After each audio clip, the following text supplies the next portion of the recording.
Greater Noida के लुक्सर स्थित जिला जेल में दो बंदियों के बीच झगड़ा हो गया, जिसमें एक बंदी की गंभीर चोट लगने के चलते इलाज के दौरान मौत हो गई। मृतक बंदी गैंगस्टर एक्ट के मुकदमे में जेल आया था। वहीं आरोपी युवक भी हत्या के मामले में जेल में बंद है। फिलहाल जेल के प्रशासन की तरफ से ग्रेटर नोएडा के इकोटेक वन के कोतवाली में मामला दर्ज कराया जा रहा है। वहीं मृतक के शव को पोस्टमार्टम के लिए भेजा गया है। जेल अधीक्षक विपिन मिश्रा ने बताया कि बिहार का रहने वाला अलाउद्दीन व सलेमपुर का रहने वाला आरिफ जेल के 3 नंबर अहाते में रहते थे। दोनों के बीच दोस्ती भी थी। बीते 19 मई को दोनों के बीच हंसते हंसाते किसी बात को लेकर झगड़ा हो गया, जिसमें दोनों ने एक दूसरे को धक्का मुक्की दी और आरिफ को गलत जगह पर चोट लग गई, जिसके बाद उसे जिला अस्पताल भेजा गया, जहां से उसे दिल्ली के सफदरजंग अस्पताल भेजा गया, जहां उसका ऑपरेशन होने के बाद ठीक होने पर उसे वापस जेल भेज दिया गया। लेकिन गुरुवार दोपहर बाद अचानक से उसका तापमान बढ़ने लगा। इसी दौरान उसे जेल से एम्बुलेंस के द्वारा आनन फानन में जिला अस्पताल भेजा गया, लेकिन रास्ते में ही आरिफ ने दम तोड़ दिया। बता दें कि सलेमपुर का रहने वाला मृतक आरिफ को गैंगस्टर एक्ट में जेल भेजा गया था। इससे पहले भी वह जेल में रहकर जा चुका है। वहीं अलाउद्दीन बिहार का रहने वाला है और 302 के मुकदमे में जेल में बंद है। फिलहाल जेल प्रशासन द्वारा मजिस्ट्रेट जांच के लिए बोला गया है।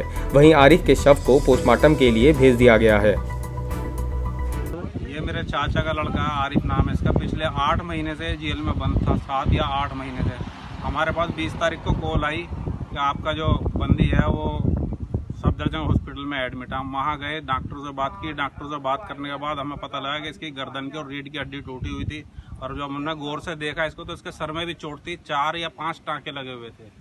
ये 20 तारीख की बात है। और फिर वहाँ हम गए तो उन्होंने हमारे सादे पेपर पर साइन करा लिया कि इसका ऑपरेशन कराना है। हमने कहा ठीक है, हमने साइन कर दिए। 24 तारीख को इसका ऑपरेशन हो गया। 26 तारीख को पुलिस वालों ने इन्हें डिस्चार्ज करा के वहाँ से कि जेल के अस्पताल में इसका इलाज होगा, और वहाँ ले गए। और वहाँ ले जाने के बाद 26 तारीख को, फिर आज 27 तारीख को हमारे पास कॉल आई कि आपका बंदी बीमार है, निठारी हॉस्पिटल पहुँच जाइए। निठारी हॉस्पिटल पहुँचे तो हम जब वहाँ पहुँचे तो गाड़ी में हमने लेटे हुए देखा उसको। हमने कहा भाई क्या हुआ इसको, तो कहने लगे भाई डॉक्टर ने बताया कि भाई ये तो ख़त्म हो चुका है, इसके अंदर अब कुछ नहीं है।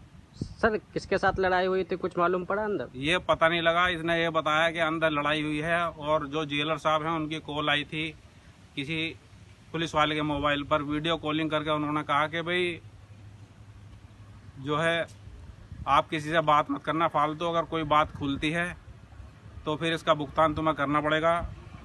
और जो है सर कितनी लापरवाही मानते हैं जेल प्रबंधक की वहाँ पे?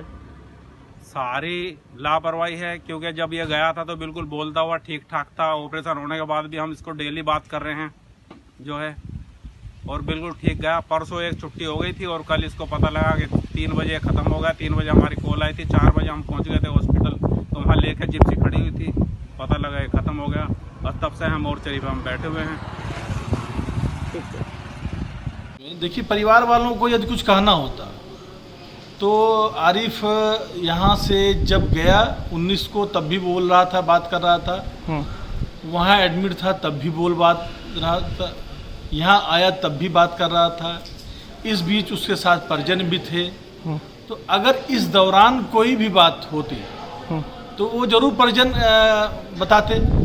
अब चूंकि घटना घट गई है, एक बंदी की डेथ हो गई, अगर अब वो कुछ अलाउद्दीन के बारे में या घटना के बारे में कुछ अगर कहते हैं तो देखा जाए, लेकिन मुझे नहीं उम्मीद है कि घर वाले ऐसा कुछ कहेंगे, क्योंकि वो उस घटना को समझ रहे होंगे कि एक घटना एक छोटा सा एक्सीडेंट था। सर इसकी उम्र कितनी थी और आपके यहाँ से कानूनी प्रक्रिया के लिए क्या मांगी गई है? शायद मजिस्ट्रेटी जांच के लिए भी आप लोगों ने लिखा है। नहीं, हम लोग तो हर केस में कि कोई संदेह न रहे, जेल प्रशासन पे कोई संदेह न रहे कि देखिए इसमें कोई संदेह नहीं कि स्टाफ की कमी की वजह से, और ये बहाने के रूप में लोग लेते हैं, लेकिन फिर भी स्टाफ की कमी एक कारण बन जाता है कि जब हम सब पे निगाह नहीं रख पाते हैं। और एक तो लॉकडाउन कारण बंदी इतने डिप्रेस हैं कि हम बंदियों को उतना हार्ड नियंत्रण में रखने का प्रयास भी नहीं कर पाते हैं। इसी बीच रमज़ान पाक का महीना भी चल रहा था, तो ये सारी चीज़ों के पीछे जो है, जब बहुत कठोर नियंत्रण नहीं होने की वजह से बंदी आपस में मिल, और ये घटना तो कभी भी घट सकती है। सर क्या कौन जांच करेंगे अभी? और जांच तो हम लोग जांच हम लोग कोशिश करते हैं कि सारी जुडिशियल इंक्वायरी हो, जिससे कोई बाद में ये ना कह सके कि इसकी न्यायिक जांच क्यों नहीं कराई गई। तो हम लोग संदेह से परे रहना चाहते हैं शुरू से, क्योंकि कोई भी जेल का कर्मचारी अधिकारी, मैं जब से सेवा में हूँ तब से मैंने किसी को देखा नहीं है कि किसी बंदी को इस तरीके से या इस तरह की घटनाओं में इन्वॉल्व। सर मृतक की उम्र कितनी थी?